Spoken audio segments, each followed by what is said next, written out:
Well, in 1826, the lower end of Jefferson Street in the capital city became a lively commercial and transportation hub on the Missouri River. The capital city became the transfer point for goods, and much of this activity occurred at the landing. Ryan Rumba joins us from the historic Jefferson Landing on this Throwback Thursday. Good morning, Ryan. Good morning, guys. Yes, I'm at the Jefferson Landing, but actually we are in the Lohman building right now. I'm here this morning with Linda. Good morning. Good morning. This is so cool. Lots of fun for the kids. Tell me a little bit about the building. The building was built in 1839. In 1852, Charles Lohman bought the first section of it, went into business with Charles Moss, and opened a general store. So this building is that old. It is. It's really impressive. We think it's the oldest commercial building in Jefferson City. Wow. So what's it used for now? Now we have on the ground floor an interactive space. People can come in and sort of experience the 1850s. And we have office and support staff in the upper floors. Okay, well tell me a little bit about what you guys do here. Where are we standing right now? This is behind what would have been in the general store counter. Okay. And in the 1850s, it's sort of like the Walmart of the time. This is where you came and bought everything. Okay. From clothes to food to anything you can think of. Okay, and what do we have here? Well, at this time, you could buy some ready-made clothing, though mostly for men in general sizes, but for the most part, especially for women and always for kids, you had to get all the parts. You had material Make of it various yourself, kinds, buttons, belt buckles, and we have all kinds of sewing supplies here, everything that you needed to be able to make your own items. And you could get some other things like nice combs, some of the similar things to what you can get now.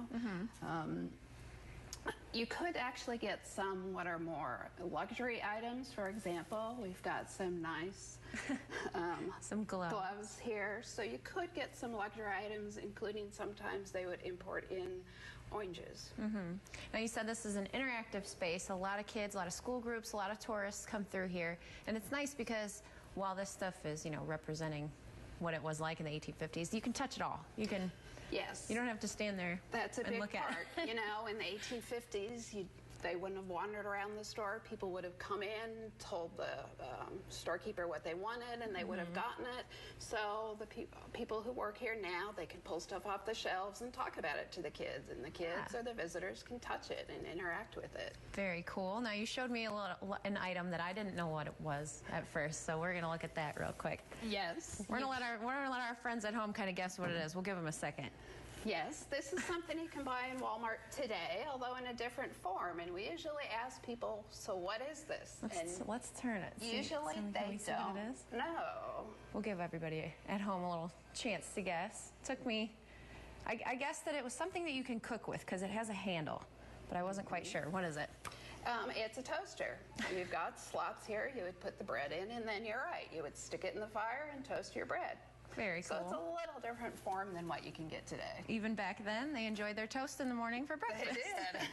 Well, when we come back, we're going to check out more of what this building has to offer, a lot of Missouri history. But for now, we'll send it back to you guys in the studio. She got it right. I know, for the record. Now, we took a look at the general store where you can come in and buy things, but that's not all people did back then. They didn't just buy things with money, right? Right.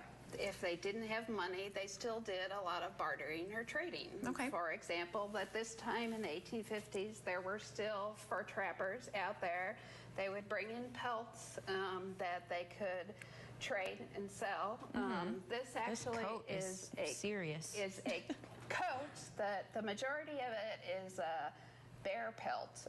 Wow. And that piece is from the early 19th century, not any time recent, though some of the other attachments are more recent.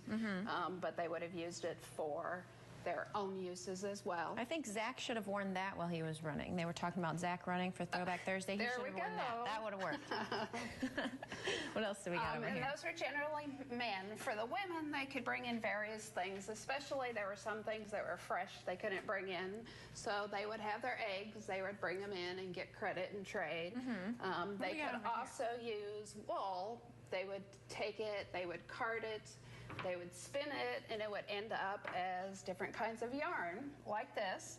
And actually, this is a more natural color. Okay. But they used various things to dye them colors. For example, this is dyed with walnut shells.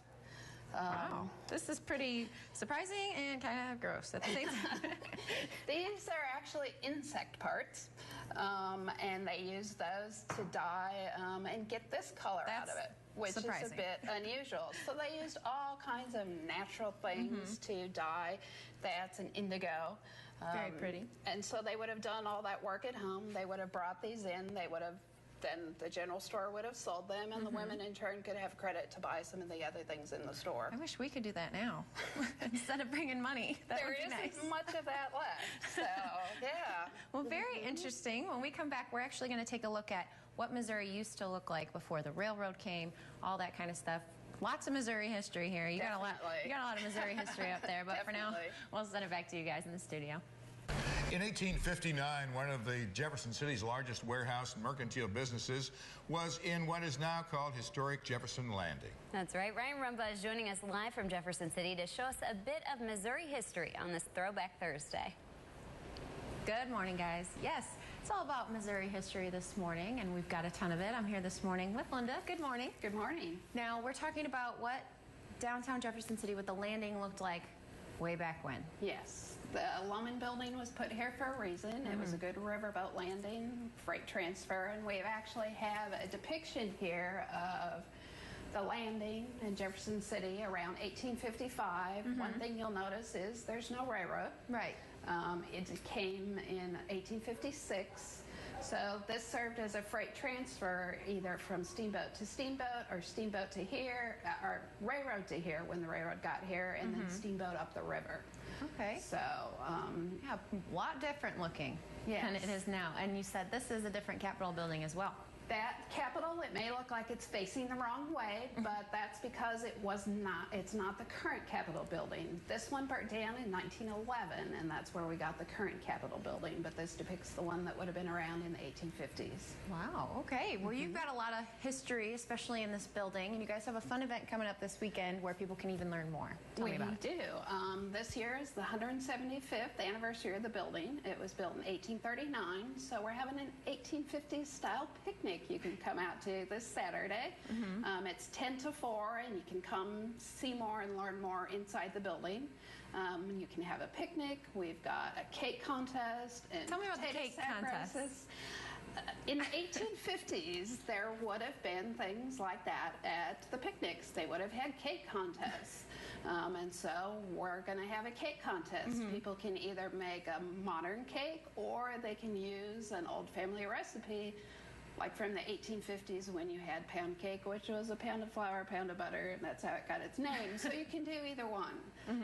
But there'll be lots of fun, including demonstrations. We have this. Yeah, tell us about this. This is a rope making machine, and if you want to know how it actually makes rope, and this machine did make this rope, this will be one of the skills and things from the 19th century that'll be demonstrated on Saturday.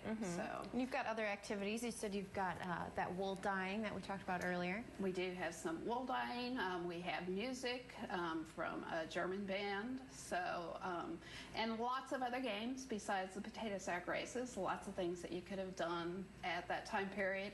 And we are having a representative of the city come at 10 o'clock to open the fair. Great. To open the picnic and have a proclamation about the 175th anniversary. That sounds like a lot of fun, and it's free.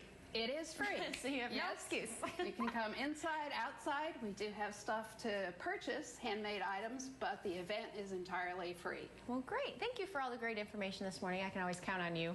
You know your stuff, I'd say. Well, thanks for coming. Of course, and we'll send it back to you guys in the studio.